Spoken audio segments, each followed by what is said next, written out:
Ratusan orang yang diduga massa pendukung Pondok Pesantren Al Zaitun siang tadi menggeruduk kantor Majelis Ulama Indonesia di Jalan Proklamasi Menteng, Jakarta Pusat.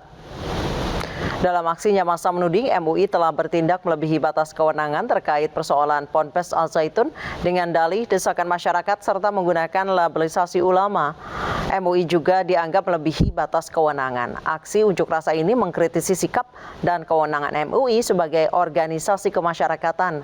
Meski di tengah rintik hujan, namun massa yang berasal dari salah satu ormas itu tetap menyuarakan aspirasinya. Massa juga meminta polisi sebagai lembaga penegak hukum tidak kalah dengan desakan masyarakat dan sikap MUI dalam menyelesaikan polemik Ponpes Al Zaitun.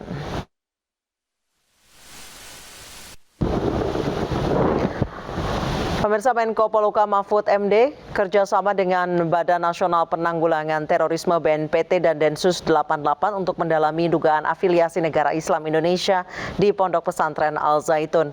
Menurut Mahfud, pendalaman perlu dilakukan mengingat sejarah berdirinya Yayasan Al Zaitun menggunakan nama Negara Islam Indonesia atau NII. Meski saat ini proses hukum terhadap pimpinan Ponpes Al Zaitun Panji Gumilang atas kasus dugaan penistaan agama terus berjalan, Menko Polhukam Mahfud MD meminta BNPT dan Densus 88 mendalami dugaan afiliasi negara Islam Indonesia NII di tubuh Ponpes Al Zaitun.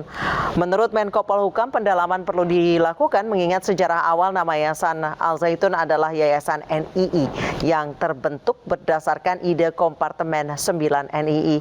Jika dalam pendalaman nanti ditemukan adanya tindak pidana khusus seperti terorisme atau pencucian uang, maka pemerintah baru akan mengambil tindakan terhadap Yayasan Al Zaitun. Sekarang ini kita fokus pada pidana umumnya, bukan pada radikalisme NII-nya yang sekarang muncul dan sedang ditangani. Nah, kalau itu nanti biar BNPT terus mendalami dan kami akan terus memonitor Pak Riko itu NII itu, karena itu sejarahnya memang tidak bisa disembunyikan.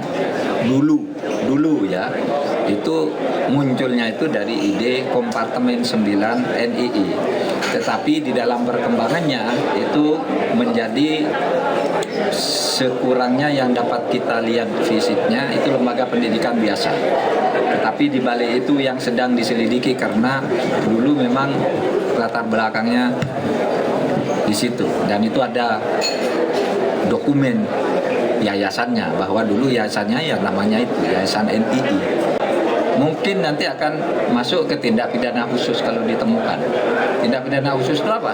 Terorisme, pencucian uang, dan lain-lain. Sementara itu, Polri menemukan dugaan tindak pidana lain terkait kasus pimpinan Pondok Pesantren Al Zaitun Panji Gumilang. Selain menemukan dugaan tindak pidana lain, tim penyidik juga melakukan pemeriksaan terhadap 4 orang mantan pengurus Ponpes.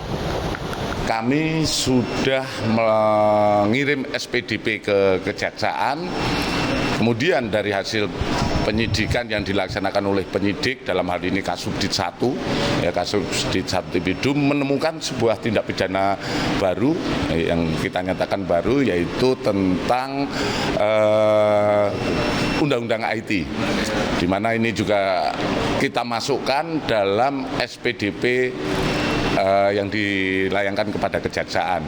Kemudian saat hari ini kita mulai melakukan beberapa pemeriksaan, baik itu di Indramayu. Kita rencanakan hari ini ada sekitar 14 saksi yang kita periksa. Saat ini sedang berjalan. Kemudian di Barreskrim sendiri ada 4 orang saksi yang sedang kita periksa.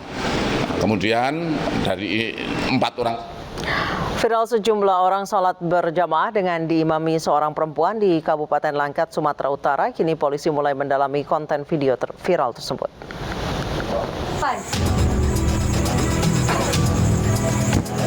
Polda Sumatera Utara kini mendalami video viral Pondok Pesantren Al-Kafiyah yang melaksanakan salat berjamaah dengan diimami seorang wanita di Kabupaten Langkat. Polisi juga masih melakukan koordinasi dengan Majelis Ulama Kabupaten Langkat terkait video viral itu. Polisi telah memanggil pembuat konten video tersebut, yakni Padepokan Sendang Sejagat, dan meminta klarifikasi pembuatan video.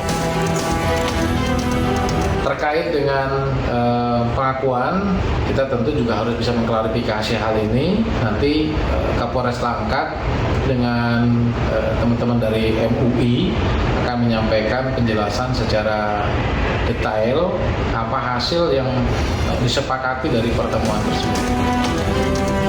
Sebelumnya video viral salat yang diimami wanita ini sempat menghebohkan dunia maya dan membuat resah warga. Setelah viral, pengurus Padepokan Sendang Sejagat selaku pembuat video itu menyatakan sebatas produksi konten film. Video juga diunggah di kanal YouTube ala staf Bandit PSS. Pasca viralnya video ini hari Minggu lalu, video tersebut sudah dihapus dan tidak dapat diakses lagi. Dari Medan, Sumatera Utara, Aminur Rasid, iNews melaporkan.